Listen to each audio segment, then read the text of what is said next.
একটা প্রবলেম দেয়া আছে a ইকুয়াল সেকেন্ড ব্র্যাকেটের ভিতরে একটা লাইন দেয়া আছে। তো বেশিরভাগ স্টুডেন্টই এই যে এই অংশটুকুর মানে বোঝে না বা এই অংশটুকু তাদের কাছে একটু কমপ্লেক্স লাগে। তো এটা সমাধান করতে গেলে নরমালি এখানে যে ইকুয়েশনটা দেয়া আছে এই ইকুয়েশনটাকে ক্যালকুলেশন করে x এর মান বের হয় দুইটা, এগুলো মূলত অ্যান্সার হয়ে যায়। এখন স্টুডেন্টরা এটার মানে বুঝতে পারে না, তো এটা মানে আমাদের বুঝতে হবে, তারপরে এটার ক্যালকুলেশন করে আমাদের অ্যান্সার বের করতে হবে।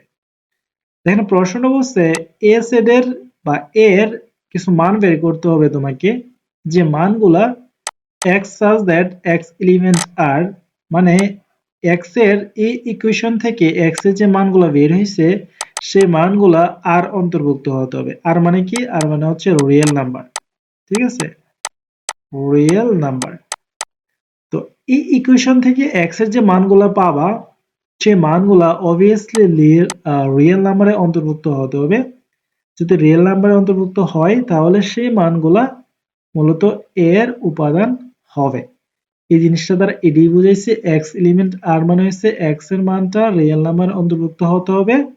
আর x এর মানগুলো আমরা কোথায় পাবো? x এর মানটা আমরা এই ইকুয়েশনটাই ক্যালকুলেশন করে পাবো। লাইক এই ইকুয়েশনটাকে ক্যালকুলেশন করলে a b আসে। তাহলে a আর b উভয় হচ্ছে রিয়েল নাম্বারে অন্তর্ভুক্ত। সো আমরা এর মান লিখতে পারবো ab, কারণ এই শর্তটা ফুলফিল করতে